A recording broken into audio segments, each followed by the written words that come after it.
আমাকে আজকের এই জনসমুদ্রকে শান্ত করার জন্য বলা হয়েছে। আমি জানি না আপনারা কি শান্ত হবেন না অশান্ত হয়ে যাবেন।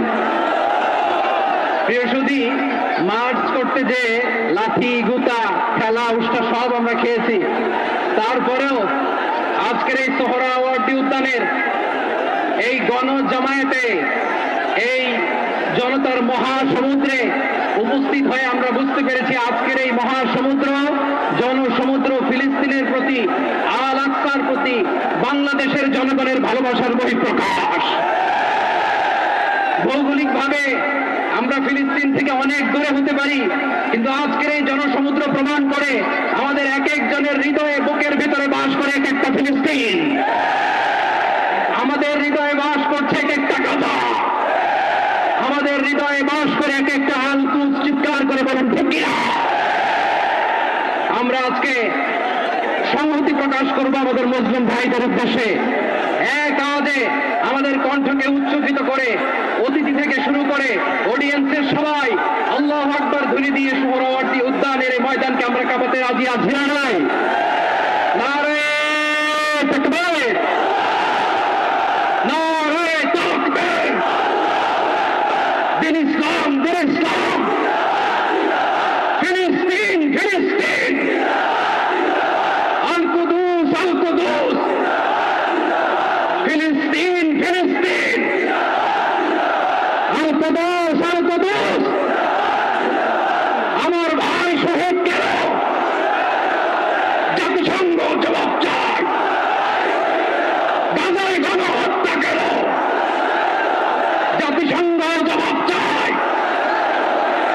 আমি যা বলি আমার সাথে আওয়াজ করে ইংরেজিতে স্লোগান করুন, free free Palestine, free free Palestine, free free Al Aqsa. 1 2 3 4, genocide no more, from the river to the sea, Palestine will be free. নারে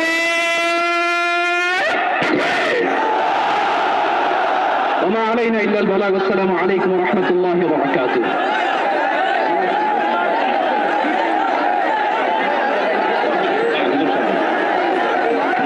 সময়ত উপস্থিতি, আমরা শুধুমাত্র আপনাদেরকে শান্ত করবার জন্য কিছু স্লোগান দেওয়ার চেষ্টা করেছি। আমি এই মুহূর্তে মঞ্চে ডেকে নিচ্ছি বাংলাদেশ জাতীয়তাবাদী দলের স্থায়ী কমিটির সদস্য জনাব সালাউদ্দিন আহমদ। জনাব সালাউদ্দিন আহমদকে আমি মঞ্চে আসার জন্য বিনীতভাবে অনুরোধ করছি। এবার আমি অনুরোধ করছি মঞ্চে আসার জন্য দৈনিক আমাদের সম্পাদক জনাব মাহমুদুর রহমানকে। এবার আমি অনুরোধ করছি মঞ্চে আসার জন্য বাংলাদেশ জামাত ইসলামীর সেক্রেটারি জেনারেল অধ্যাপক মিয়া গোলাম পরোয়ার। এবারে আমি মঞ্চে ডেকে নিচ্ছি ইসলামী আন্দোলন বাংলাদেশের নায়েবে আমির মুফতি ফয়জুল করিম হাফিজাহুল্লাহকে বিনীতভাবে মঞ্চে আসার জন্য হুজুরকে অনুরোধ করছি। এবার আমি মঞ্চে আসার জন্য অনুরোধ করছি বাংলাদেশ খেলাফত মজলিসের মাননীয় আমির জনাব মাওলানা মামুনুল হক হাফিজাহুল্লাহকে মঞ্চে আসার জন্য বিনীতভাবে অনুরোধ করছি। জনাব মাহমুদুল হাসান সোহাগকে মঞ্চে আসার জন্য বিনীতভাবে অনুরোধ করছি।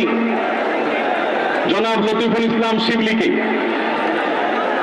মঞ্চে আসার জন্য বিনীতভাবে অনুরোধ করছি। প্রফেসর মুখতার আহমদকে মঞ্চে